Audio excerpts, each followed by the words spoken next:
de la semana pasada. Ahí está el tabernáculo de Moisés. Tiene una entrada, una puerta. Ahí está el altar de bronce. Ahí está el lavatorio o lavacro, la fuente. Esa es la entrada de la puerta al atrio.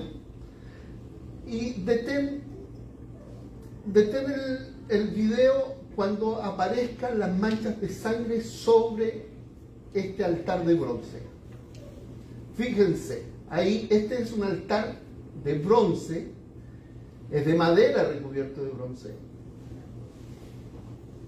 donde al costado norte se llevan a cabo los sacrificios, o mejor dicho, el degollamiento del animal. No sobre el altar, sino en la muerte del animal se produce al lado. Ahí deténlo. Cuando vemos esa acción es porque se está imitando un tipo de ritual en el Antiguo Testamento. Si hubieran estado en la clase bíblica, hubieran escuchado decir que hay básicamente 4 rituales, por decirlo así. A uno solo de ellos se le llama sacrificio. A los otros 3 no se les llama sacrificio. Pero nosotros confundimos el lenguaje y nosotros a todo, en nuestro occidente, le llamamos todo sacrificio. El sacrificio, la palabra sacrificio en el Antiguo Testamento, es el hebreo sebá, se utiliza cuando vamos a comer. O sea, yo mato un animal y me lo como con mi familia. Eso se llama sacrificio. Pero si no me lo como, no se llama sacrificio. Se llama ofrenda.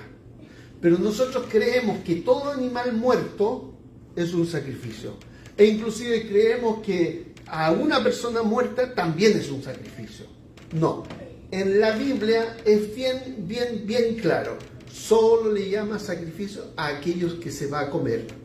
Aquí está haciendo, en realidad debería estar derramando la sangre sobre las 4 puntas de ese altar de bronce. ¿Y qué está imitando? ¿Qué tipo? ¿Está imitando un sacrificio o está imitando una ofrenda?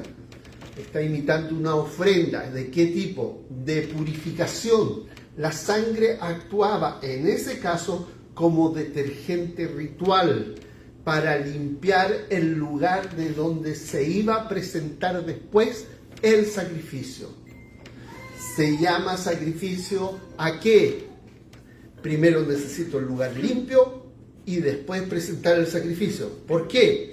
Porque yo llevo en el sacrificio un animal que va a ser una parte quemada en el altar, otra parte va a ser entregada al sacerdote y otra parte me la voy a llevar para la casa y me la voy a comer. A eso le llama sacrificio. Pero primero es necesario limpiar el lugar donde se va a presentar el sacrificio. ¿Y con qué lo voy a presentar? ¿Con qué lo voy a limpiar? Con la sangre de una ofrenda que se llama ofrenda de purificación por el pecado. En corto, en hebreo, es ofrenda jatá, ¿ya? Pero este animal que era degollado en el costado, se tomaba la sangre y se untaba en las 4 puntas. La carne del animal no era comida por el que ofrecía la ofrenda de purificación. La carne del animal era comida por el sacerdote. Ahora, sigamos con el video. Esta es ofrenda de purificación. Se usa la sangre para purificar el lugar donde se va a presentar el sacrificio propiamente tal. Un sacrificio es para ser comido. Este es la fuente, el lavacro, el lavatorio. Deténlo ahí. En esa fuente, cuando el sacerdote era ordenado como sacerdote, tenía que bañarse completo. Pero cuando iniciaba ya siendo sacerdote, ahora todos los días tenía que lavarse las manos para iniciar en la mañana su actividad sacerdotal. Y acá es bonito esta imagen, porque hermanos, nosotros hemos sido lavados completamente. Hemos sido lavados completamente. Pero tenemos que lavarnos las manos y los pies todos los días, confesando nuestras faltas, acudiendo al trono y recibiendo el perdón por la sangre de Cristo. ¿Ya? Es importante esto. Tú ya estás limpio. Solamente necesitas lavarte las manos y los pies. Tú eres sacerdote. Ya lo eres. Para Dios nuestro Padre. ¿Ok? Tengo la fuente ya. Sigamos con el video. Después de que el sacerdote entonces se lava, y vamos a entrar a esta parte del tabernáculo, que es la primera parte de la tienda. Hay 3 muebles. Básicamente, lo que es el candelabro, el altar del incienso, que está al fondo, y una mesa con 12 panes. Esos panes solo comían los sacerdotes, nadie más. Ahí está el menorá.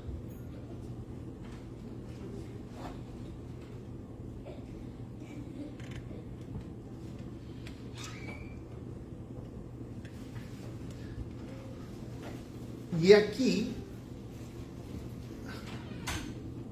cada una de las cosas que aparecen ahí es símbolo de Cristo, ¿eh? Inclusive el pan, la mesa, el candelabro, todo es símbolo de Cristo. Fíjense, hasta ahí. Stop. Y aquí está el altar de incienso, donde se quemaba incienso. ¿De dónde se sacaba el fuego para quemar incienso? Del altar de bronce. Es impresionante eso. No de cualquier lugar, del altar de bronce. ¿Quién encendió el fuego del altar de bronce? Dios mismo encendió el fuego. ¿Quién encendió el fuego en tu vida? ¿Cómo vino a vivir el Espíritu Santo en ti? Dios mismo lo puso en ti. ¿Y de dónde debo poner mi adoración a Él? Desde Él. La adoración viene de Él y para Él. El altar de oro habla de adoración, pero también tiene 4 puntitas, 4 cuernos. Esos 4 cuernos también tenían que ser purificados. ¿Con qué era purificado? ¿Por qué era purificado? Como el que entraba ante este lugar santo era el sacerdote, a razón el único que entraba a este lugar santo era el sacerdote. Ahí él ministraba en ese lugar, él encendía lo que es el incienso, ponía el incienso en ese fuego ya encendido, pero él era el que adoraba. Pero por su pecado, los pecados que llamamos, ¿cómo llamamos? Involuntarios, que no implican los 10 mandamientos. El pecado de los 10 mandamientos inhabilitaba a la persona para poder presentarse delante de Dios. No podía. Por eso cuando David pecó, matando a Urías, cometiendo adulterio con Betsabé, todo eso implicaba que él no tenía acceso a estos lugares, ni al altar de bronce, que hasta donde podía llegar, no tenía acceso, estaba fuera del pacto. Esos 10 mandamientos nos dejan fuera del pacto, porque son los límites. Pero estos eran pecados involuntarios, que ya lo hemos visto en otras ocasiones. Estos pecados involuntarios generaban contaminación en los lugares de encuentro. Si en el caso del sacerdote esta contaminación que generaba en los lugares de encuentro, para el sacerdote el lugar de encuentro era ese altar de oro. También tenía que ser purificado con sangre. ¿Qué ocurría? Tomaba una ofrenda, un novillo, un toro joven, degollaba al animal, tomaba la sangre e iba ante el lugar santo. Sigue por favor con el video. Y también para purificar ese lugar a razón de su pecado involuntario, esparcía sobre las 4 puntas que aparecen ahí, esos cuernos, para purificar ese lugar de encuentro del sacerdote. ¿Ya? ¿Qué pasaba? Hasta ahí por ahora, détenlo. ¿Qué pasaba con el animal que era degollado, que era presentado la sangre del animal era presentado. Ese animal nadie podía comer, porque era razón del pecado del sacerdote. Ese animal era tomado y llevado fuera del campamento para ser quemado fuera del campamento. Y aquí un punto importante. La cruz no es el altar de bronce. Lo que es la cruz es el acto de quemar fuera del campamento al animal. Y eso lo lees claramente, así, pero claramente, en Hebreos capítulo 13, versículos 11, 12 y 13. Insisto, el altar de bronce, el altar de oro y después del propiciatorio, ninguno de esos tres corresponde a la cruz. Lo que corresponde a la cruz es cuando el animal que había sido utilizado para purificar, en este caso el altar de oro, era tomado los restos del animal y era quemado fuera del campamento. Esa acción de quemar fuera del campamento es y corresponde, figura y sombra, a la muerte de Jesús en la cruz. Entonces, yo cometí el error en algún minuto en decir que el altar de bronce era el lugar donde moría Jesús. No, el altar de bronce para el pueblo común actúa como lugar de encuentro con Dios. De igual manera, para el sacerdote, el lugar de encuentro con Dios era el altar de oro. Y estos dos lugares tenían que ser purificados con sangre. Ahora, sigamos con el video, por favor. Aquí entramos a lo que es el lugar santísimo alto. Este lugar santísimo tenía una caja de oro. Una caja que estaba hecha de madera y recubierta de oro. Había una tapa en esa caja de oro con unos querubines, no es ángeles, sino son querubines. Hay estatus de ángeles. Estos eran de los que protegen la santidad del Señor. Ya arriba están mirando, como se ve ahí. Esa tapa se llama propiciatorio. En Éxodo, y esto es importante, no confundir, en Éxodo 24, Éxodo 25, versículo 22, 23, habla que Dios dice y describe ese lugar del propiciatorio, la tapa, como el lugar de encuentro con Moisés. Es el lugar donde yo me revelaré a ti. Es un lugar de revelación. ¿Ya? No es tampoco la cruz, es lugar de revelación. Es en inglés mercy seat. En hebreo se describe como trono de gracia. Entonces el sumo sacerdote entraba una vez al año hasta este lugar y esparcía sangre sobre él con un sacrificio o con una ofrenda. Con una ofrenda. Yo sé que va a ser complicado esto, porque en nuestra cabeza siempre es sacrificio, siempre es sacrificio. Y le llamamos, cuando vamos a los libros de teología, le llaman sacrificio de expiación. Y se nos enreda todo. No. Si es de expiación, no se come. ¿Ya? Entonces no le puedo llamar sacrificio. Entonces sí es una ofrenda. Una ofrenda que en el hebreo es la palabra jatá. Y que significa ofrenda de purificación de los pecados, de la contaminación de los pecados. Todo eso es la expresión. Ahora, en ese lugar también se derramaba sangre una vez al año, pero por el sumo sacerdote, y tomaba un novillo, entraba ante el lugar santísimo, derramaba el lugar, la sangre, después salía hacia afuera y terminaba en el altar de bronce derramando toda la sangre en ese lugar, ya el restante al borde del altar de bronce. Después volvía a entrar, esta vez con la sangre de un macho cabrío. Ahora, si la primera vez fue por purificación de sí mismo, ahora es por la purificación del pueblo. Entraba por lo menos 2 veces. Una por el pueblo, con sangre me refiero, y otra por sí mismo primero y después por el pueblo. ¿Para qué? Acuérdense, la sangre era el elemento purificador del lugar, ¿ya?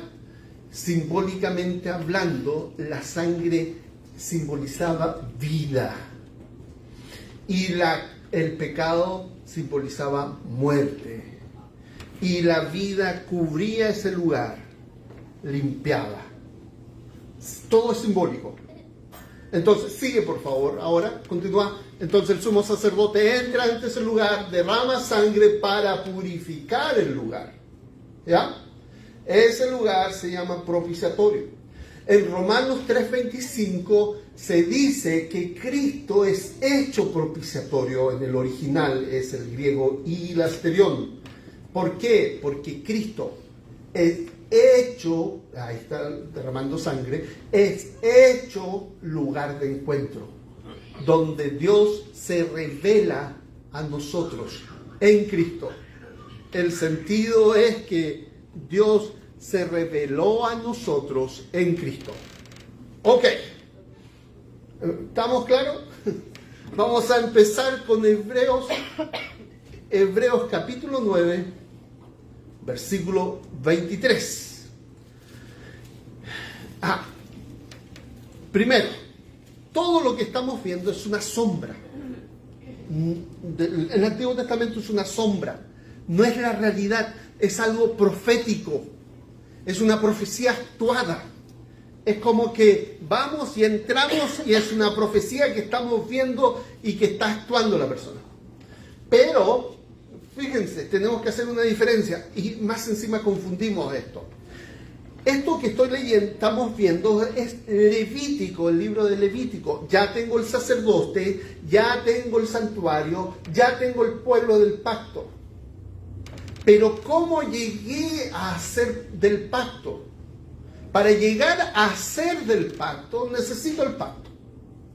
Entonces, lo primero que Dios hace con el pueblo de Israel es el pacto. ¿Y dónde hace el pacto? En Éxodo capítulo 25.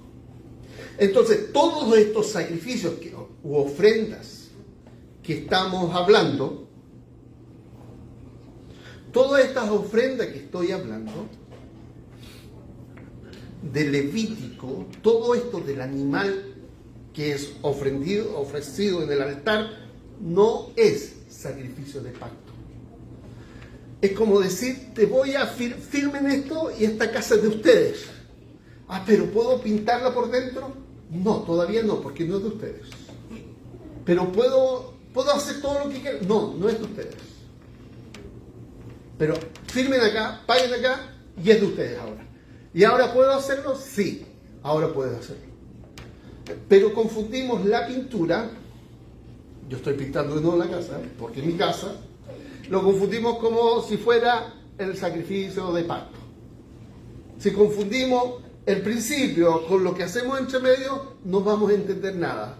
Y aunque suene ridículo el ejemplo que estoy dando, eso nos ha pasado. Confundimos el sacrificio de pacto, que fue realizado con un sacrificio que se llama de paz, en que se sentaron a la mesa a comer, y que se le llama sacrificio, con las ofrendas del tabernáculo. Bueno, todo esto, tengo que decir, todo esto es figura y sombra de una realidad mayor. Cristo muere en la cruz y establece allí el nuevo pacto. Entonces Cristo es sacrificio de pacto en la cruz. ¿Qué necesitamos? Necesitamos un sacerdote. ¿Cuándo Cristo llega a ser sacerdote? Cuando resucita. Entonces, y después que resucita, ¿qué hace? Entra en los cielos. Y cuando entra en los cielos, ¿dónde entra? En el santuario celestial. Y Hebreos 9 habla de su entrada en el santuario celestial. Todo lo que vamos a ver toma aspectos de el sacrificio de pacto, pero también de las ofrendas de purificación presentadas en los cielos. Y cuando dice por su sangre, no dice con su sangre. No es que Cristo lleve sangre hasta el cielo, sino que a base del pacto que realizó en la cruz, Él resucita y se presenta por el pacto en los cielos. Entonces, versículo 23 dice, bueno, ahí si ustedes ven en la PowerPoint, ven básicamente el diseño del tabernáculo. Versículo 23, por eso era necesario que las figuras terrenales de las realidades celestiales fueran purificadas con ese tipo de sacrificios. Pero las realidades celestiales mismas requieren sacrificios mejores, porque Cristo no entró en un santuario hecho por manos humanas, que es solo copia del verdadero, sino que entró en el cielo mismo para presentarse ahora delante de Dios a favor nuestro. Fíjense, la figura de las cosas celestiales: la tienda, el lugar santo, el lugar santísimo, el arca, el propiciatorio, el altar. Todo desde el altar, desde la puerta hacia adelante, el altar de bronce, el altar de oro, el propiciatorio, todo es figura de lo celestial. Por eso no podemos poner el altar de bronce en la cruz, porque la cruz está en la tierra. Y la cruz, si es que lo queremos ver desde acá, es como dice Hebreos capítulo 13, versículos 11 y 12, corresponde a la quema de los animales fuera del campamento. No a lo que pasa en el tabernáculo. Todo lo que pasa en el tabernáculo está pasando en los cielos, o va a pasar en el cielo.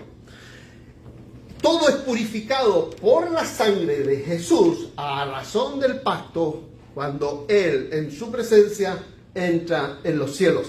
Y fíjate lo que dice: las cosas celestiales mismas fueron purificadas. ¿Pero por qué? Y ahí uno dice, ¿pero cómo las cosas celestiales mismas? Yo entiendo que yo debo ser purificado por mi pecado, pero ¿cómo las cosas celestiales? Y como dice, por medio de su propia sangre. Siguiente diapositiva, por favor. Next. Entonces, hay una doble necesidad de purificación: nosotros y los lugares celestiales. La pregunta es ¿por qué? Pero insisto de nuevo: primero Cristo muere en la cruz, derrama su sangre, inaugura el nuevo pacto, luego resucita y llega a ser, por medio de la resurrección, como dice Hebreos 7, por medio de su vida indestructible, llega a ser sumo sacerdote. Entra al cielo por medio de su sangre, no con sangre, sino por su sangre, en calidad del mediador del nuevo pacto que ya estableció Él en la cruz, por su sangre. Ahora, algo interesante: ¿dónde comenzó el pecado? El pecado comenzó en los cielos. ¿Cómo en los cielos? ¿Dónde Satanás se rebeló? Ok, el pecado comenzó en los cielos. ¿Dónde trajo el pecado después Satanás? A la tierra. Pero ¿dónde comenzó la purificación? En la tierra. ¿Y dónde Cristo la llevó? A los cielos. ¿Se dan cuenta cómo el camino? El pecado comienza en los cielos, baja a la tierra, pero Cristo desciende aquí en la tierra, soluciona aquí el problema, muere, establece el pacto, comienza la purificación, luego sigue a los cielos y purifica lo que había sido profanado por Satanás. No es solo que su muerte, fíjese hermano, no solamente que su muerte vence al pecado y que su resurrección vence a la muerte, sino que también su entrada en los cielos purifica el lugar y está la proclamación entera de que Satanás es un mentiroso y es un enemigo vencido, absolutamente vencido. Satanás está vencido y la declaración de ese triunfo no solamente es la resurrección, sino que también es la entronización. Entonces, es importante esto: el enemigo, el pecado, la muerte ha sido vencido en razón del nuevo pacto. Versículo 24 dice que Cristo entró en el cielo mismo para presentarse ahora por nosotros ante Dios. Y aquí hay otro aspecto. Tenemos el cielo purificado, su presencia purifica el cielo. Nosotros somos purificados a razón de que Él se presentó en los cielos, y fíjense cómo dice el texto, por nosotros. ¿Cuántas veces entró en el cielo? Una vez. ¿Cuántas veces entró en los cielos? Una vez. Entonces, y acá es importante, no muchas veces. ¿A razón de qué entró en los cielos? Una vez, y se sentó a la diestra de la majestad de las alturas. Entró una sola vez porque murió una sola vez. La muerte en la cruz establece un pacto eterno, pero ese pacto eterno, insisto nuevamente, implicaba que iba a resucitar, implicaba que iba a ascender y entrar en los cielos cual sumo sacerdote, realizar la purificación del lugar y de nuestras conciencias, y se iba a sentar a la diestra de Dios. ¿Cuántas veces ocurrió eso? Solo una sola vez. Entonces, la misa, cuando dice que crucifican incruentamente a Jesús, es que no entienden que Jesús realizó una sola vez su entrada en los cielos. Y eso implica que murió una sola vez para establecer el nuevo pacto. Cristo estableció un nuevo pacto en la cruz. Y ese nuevo pacto en la cruz lo habilitó para entrar a los cielos. Siguiente PowerPoint. El pecado, acá lo dije delante, el pecado bajó del cielo a la tierra, la purificación sube de la tierra al cielo. Siguiente. Entonces, está el sistema antiguo, donde el sacerdote entraba con sangre todos los años para purificar el lugar. Y está el sistema nuevo, donde Cristo entró una sola vez por su sangre y purificó los cielos y nuestras conciencias, y se terminó sentando a la diestra de Dios. Siguiente. Está el santuario terrenal y el verdadero. Siguiente. Entonces, es importante esto. La sangre del pacto, Éxodo 25, estableció una forma, un santuario, un sacerdocio, un pueblo del pacto. La sangre del nuevo pacto en Cristo implicó un nuevo sacerdocio, que es Cristo mismo, el santuario verdadero, que son los cielos mismos, y un pueblo del pacto, que eres tú, que soy yo, que somos nosotros, no importando nuestra procedencia étnica, ni color de piel, ni importando cuánto conocemos o no conocemos. Si tú has creído en Cristo como Señor y Salvador, eres del pueblo del pacto. Siguiente. Entonces, ¿cuántas veces entró? Una sola vez. Una sola vez. ¿Por qué? Porque murió una sola vez. El énfasis, sin embargo, en Hebreos capítulo 9 no es la muerte de Jesús. El énfasis de Hebreos capítulo 9 es la entrada de Jesús. ¿Ya? Leamos el versículo 25. Cristo no entró para ofrecerse muchas veces. A ver, ¿dónde entró? A los cielos. ¿Cuándo entró? Después de la resurrección. Notan la primera expresión de lo que dice el texto. Cristo no entró. ¿Dónde entró? A los cielos. ¿Cuándo entró? Después de la resurrección. ¿En calidad de qué entró? Como sumo sacerdote. Él se ofrece a sí mismo, su ser resucitado. Y continúa el texto. Y Cristo no entró para ofrecerse muchas veces, como el sumo sacerdote que entra cada año en el lugar santísimo con sangre ajena. Si así fuera, tendría que haber padecido muchas veces desde la creación del mundo. Ok, Él no entró muchas veces, entró una sola vez. ¿En base a qué? Al pacto. Sigue, versículo continúa, pero ahora, en el momento culminante de la historia, se ha manifestado una sola vez mediante el sacrificio de sí mismo para cancelar el pecado. Y acá se confunde, porque habló ahora de sacrificio. Sí, pero se tiene que entender así, hermanos. ¿Qué pasó en la cruz? En la cruz hay un sacrificio. Inclusive, la cena del Señor, nosotros comemos sacrificio de pacto. En los cielos no hay sacrificio de pacto, hay ofrenda.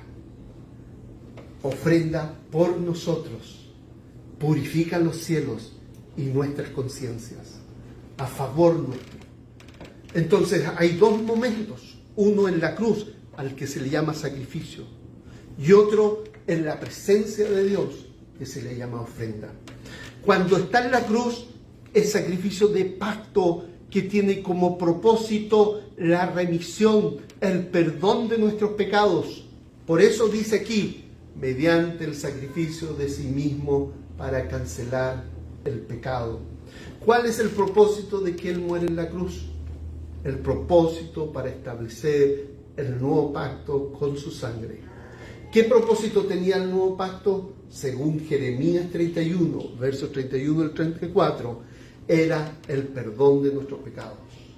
Ok, Él muere, perdón de pecados, resucita, entra a los cielos, ahora aparece el sumo sacerdote llevando a cabo nuestra purificación.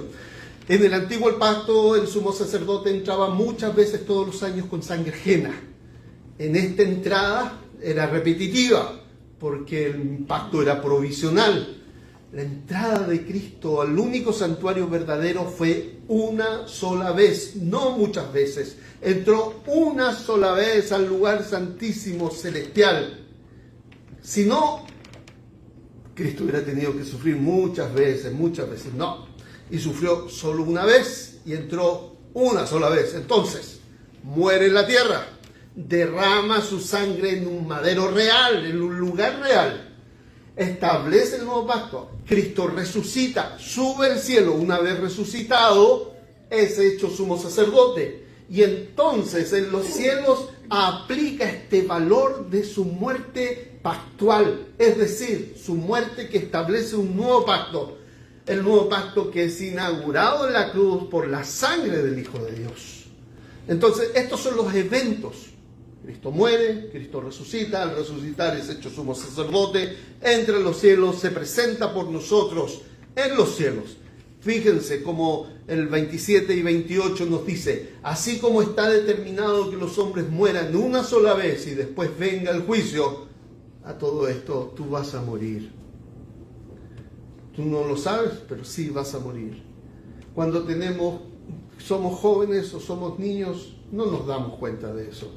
Pero cuando ya pasan los 40 o 50 y vemos que nuestros padres están a punto de morirse o ya se han muerto, o cuando nosotros nos conocemos, ¿te acuerdas de este amigo? Se murió. Y uno queda así, yo pensaba irme a juntar con él cuando regresara. No, ya se murió. Tus padres, algunos de tus padres o ambos padres han muerto, algunos hermanos han muerto, algunos seres queridos ya han muerto. Ya nos vamos a morir. Y después de esto, el juicio. Pero el tema central del texto no es ese. El tema central es este. De la misma manera, Cristo fue ofrecido una sola vez. Y acá donde dice para llevar en algunas versiones o para cargar en otras versiones, la palabra que aparece ahí es toda esta idea, para presentarse como ofrenda de purificación por los pecados de muchos. Ok, Cristo muere en la cruz, entra en los cielos. ¿Para qué? Continúa con las diapositivas, estoy llegando casi al final, discúlpame, debí haberte dicho. ¿Para qué? Cristo muere acá en la tierra, entra en los cielos. Siguiente, otra vez, entonces no lleva líquido, lleva un estado jurídico pactal, ya lo vimos eso. Siguiente, entra en calidad de mediador, sigue, ok, sigue, otra vez, continúa, ya, ahí. Entonces, Él muere, resucita, entra a los cielos para presentarse como ofrenda de purificación por los pecados de muchos. ¿Por qué entró Cristo en los cielos? Pero yo creía que la purificación era en la cruz. No, está bien. Pero es que Cristo muere para perdón de nuestros pecados, pero entre medio es para establecer el nuevo pacto, para perdón de nuestros pecados. Cristo resucita, Cristo entra en los cielos y se presenta no como sacrificio, sino como ofrenda de purificación por los pecados de muchos. ¿Cómo es así? Sí, porque la presentación de la ofrenda es del Cristo vivo.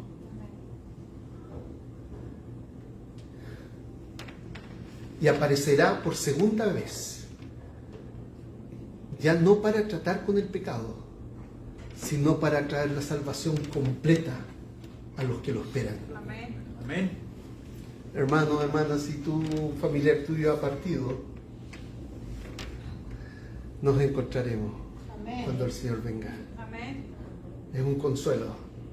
Si yo parto, o si los pastores anteriores han partido a la presencia del Señor, nos encontraremos con Él. Aleluya. Si un ser amado, un hermano, una madre, un padre, un ser amado ha partido, y si él era cristiano, te encontrarás con Él. Y por supuesto que como buenos padres queremos que nuestros hijos, cuando nosotros partamos, ellos tengan el anhelo de encontrarse con nosotros. ¿Por qué? Porque Cristo aparecerá de nuevo sin relación con el pecado. Hermano, a veces alguien me podrá decir, es que es demasiada teología lo que usted nos está enseñando. Mira, hermanos, te lo voy a decir de esta manera. No son mis testimonios personales los que sustentan mi vida. No son los testimonios. Es la palabra de Dios. Amén. Es lo que nos da esperanza. No es lo que yo viví o lo que no viví o de donde Dios me rescató, de donde Dios me sacó. No, es saber que este precioso persona que es Jesús el Cristo me amó de tal manera que se entregó a sí mismo por mí como sacrificio de pacto, pero no se quedó allí, sino que resucitó y se presentó por mí ya como un ser glorificado a mi favor, y que tengo la esperanza cierta de aquel Dios que promete, que cumple sus promesas, que vendrá de nuevo y nos encontraremos, porque el Dios que creemos es Dios fiel. Hermanos, yo sé que estamos viviendo situaciones complejas, pero el que prometió estas grandes cosas también cumplirá tus pequeñas cosas. Él te va a proteger en el día a día. Y si por ese motivo te llevan a otro lugar que es diferente a este país, Él te seguirá protegiendo. Él no prometió que no íbamos a pasar por dificultades, pero sí prometió que en medio de las dificultades estaremos y Él estará con nosotros. Amén. En medio de nuestro dolor, Él está. Porque si Él prometió y cumplió esto, y hermano, por último, tenemos tal sumo sacerdote en los cielos que pasó por más problemas de los que podemos nosotros pasar en esta vida, por más dolores de los que nosotros pudiéramos vivir en esta vida, por más problemas y dificultades de lo que pudiéramos siquiera imaginar. Tenemos un sumo sacerdote que nos puede comprender y tiene misericordia de nosotros porque vivió con nosotros. Ese es tu Dios, ese es tu sumo sacerdote. Amén. Aleluya. Entonces, y todo esto, toda esta doctrina que parece mucha teología, es como nos sustentamos para enfrentar la vida. Pero si solamente te quedas en el testimonio, los testimonios son como estas papas fritas que como, estas Lays, que los disfruto, pero no me alimentan. Lo que me alimenta es la palabra de Dios. Amén. Y por supuesto, le pongo unas Lays de repente, pero no es el sustento, los testimonios, es su palabra.